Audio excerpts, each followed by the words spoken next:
गेल्या 3 महिन्यापूर्वी महाराष्ट्र प्रदेश काँग्रेस कमिटीचा प्रांताध्यक्ष या नात्यानं मी जबाबदारी स्वीकारली आणि जबाबदारी स्वीकारल्यानंतर जे महाविकास आघाडी आणि इंडिया अलायन्सचे आमचे जे मित्र पक्ष आहेत यांच्या नेतृत्वाच्या सोबत भेटणं ही माझी एक जबाबदारी आणि हा शिष्टाचाराचा भाग होता। दरम्यानच्या काळात उपलब्धता ही उद्धवजींच्या आणि कधी मी महाराष्ट्राच्या दौऱ्यावर असल्यामुळे ती होऊ शकली नाही। मात्र आज ही सदिच्छा भेट घेऊन एकंदरीत इंडिया अलायन्स आणि महाविकास आघाडीच्या अनुषंगानं एक चांगल्या स्वरूपाची एक चर्चा आज आदरणीय उद्धवजींच्या समवेत संपन्न झाली। प्रबोधनाथ ठाकरेंनी आपला समाज, आपला महाराष्ट्र धर्म हा कसा असला पाहिजे आणि महाराष्ट्र धर्म जर जगला तर देश जगेल, ही आपल्या महाराष्ट्र धर्माची खासियत आहे। आणि आज या विचारावर एक फार मोठं संकट हे भारतीय जनता पक्षाच्या माध्यमातून आलेलं आहे।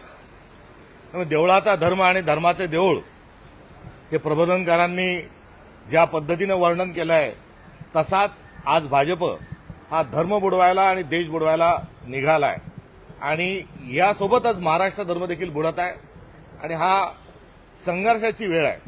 आणि या संघर्षाच्या वेळी जे लोकशाहीच्या विरोधातील जे भाजपचे कारस्थान आहेत आणि लोकशाही डुबवायला जी भाजप निघाली आहे आणि दुसरीकडे संविधान बदलायला जी भाजप निघाली आहे, या विरोधात जोरकस प्रयत्न करत असताना संघर्ष आणि लढा केला पाहिजे। आणि या लढ्यामध्ये शिवसेना ही लोकशाही वाचवण्याकरता, शिवशाहू फुले आंबेडकरांचा महाराष्ट्र वाचवण्याकरता आणि दोन्ही पक्ष महाराष्ट्र धर्म वाचवण्याकरता आगामी काळात सोबत कसे राहतील आणि स्थानिक स्वराज्य संस्थांच्या निवडणुकीच्या अनुषंगानं एक संवाद स्थापित करणे अत्यंत आवश्यक होतं। या पार्श्वभूमीवर आज आदरणीय उद्धवजींची भेट झाली। मी ज्या जिल्ह्यातून येतो त्या लोणारचं एक सुबकसं छायाचित्र हे मला उद्धवजींनी पुस्तकाच्या स्वरूपामध्ये या ठिकाणी दिलंय। सोबत ठाकरे म्हटल्यानंतर फटकारे जे आहेत त्यांचं बाळासाहेबांच्या फटकारे या पुस्तकही त्यांनी त्याच्यासोबत दिलंय आणि सर्वांना सोबत घेऊन मी दिंडीच्या अनुषंगानं ते दिंडी कव्हर करणारं जे फोटोचं पुस्तक आहे तेही या ठिकाणी दिलंय। आणि मी देखील त्यांना राहुल गांधी यांच्या एकंदर कार्यशैलीवर मिश्रा यांच्या लिखित राहुल गांधी यांचं पुस्तक ते आदरणीय उद्धवजींना भेट दिलंय।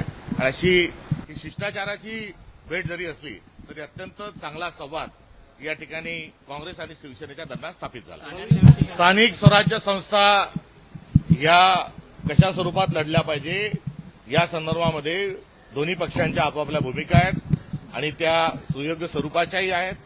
आम्ही स्थानिक पातळीवर हा अधिकार आघाड्याचा आणि युतीचा दिलेला आहे। सविनय याबाबत आदरणीय उद्धवजींना आम्ही आमचा निर्णय जो आहे तो सांगितला आणि त्यांनी देखील त्या निर्णयाचं स्वागत करत असताना ते देखील स्थानिक पदाधिकाऱ्यांशी याबाबत चर्चा करत असल्याचा विषय शिवसेनेच्या अंतर्गत देखील सुरू आहे। त्यामुळे स्थानिक स्वराज्य संस्थांच्या पातळीवर, स्थानिक पातळीवर व्यापक चर्चा ही घडवून आणण्याच्या अनुषंगानं आजची ही परिस्थिती आहे आणि त्यानुसार ही आचारसंहिता त्यानंतर अधिसूचना निघाल्यावर याबाबत अंतिम निर्णय हा घेतला जाईल। या संदर्भात अजून कुठल्याही प्रकारची ही घोषणा झालेली नाही, या बाकीच्या चर्चा आहे।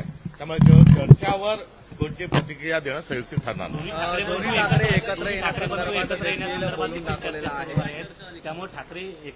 मी शिवसेनेच्या सोबत असणारी जी काँग्रेसची जी बांधिलकी आहे ती लोकशाही वाचवण्याच्या अनुषंगानं आणि संविधानाच्या संवर्धन संरक्षणाच्या अनुषंगानं आणि एकंदरीत महाराष्ट्र धर्म वाचवण्याच्या अनुषंगानं आहे हे सांगितलं।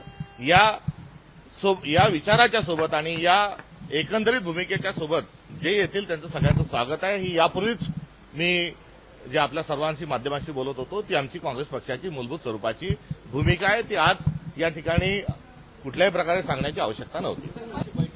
आज उद्धव जी के साथ महाविकास आघाड़ी और इंडिया अलायंस के हमारे एक बहुत ही सम्मानजनक एक प्रतिनिधि के नाते और एक पार्टी के नाते उनके साथ यहाँ मैं शिष्टाचार के नाते उनसे मिलने यहाँ पर आया था। बहुत अच्छी लंबी और बहुत अच्छी बातचीत उनके साथ यहाँ पर संपन्न हुई। इस दरमियान मैं जिले से आता हूँ, उसका जो लोणार क्रेटर जो है उसकी जो फोटोग्राफी की एक किताब है वो दो जी ने सुप्रीम भेंट स्वरूप में दी है। ठाकरे जी का जो एक अंदाज था उसको अभिव्यक्त करने वाली फटकारी जो किताब है वो भी उन्होंने मुझे भेंट के तौर पे दी है। और साथ ही जो महाराष्ट्र की खासियत है, महाराष्ट्र धर्म जिससे झलकता है, वो वारके साहब की फोटोग्राफी की एक किताब उन्होंने दी है। और मैंने भी मिश्रा जी की जो राहुल गांधी जी की जो किताब है उनको देखकर मैंने उनको भी वहां पर एक संदेश और इसके साथ ही महाविकास आघाड़ी के दरमियान एक बातचीत सौहार्दपूर्ण माहौल में कैसी बनाए इसके बारे में हमारी लंबी बात हुई। बहरहाल जो लोकल बॉडी के इलेक्शन है उसमें कांग्रेस की जो भूमिका है कि लोकल लेवल पर, जिला लेवल पर, यूनिट लेवल पर उसके अधिकार प्रदान किए गए। सभी ने उनसे भी जानकारी दी, उन्होंने भी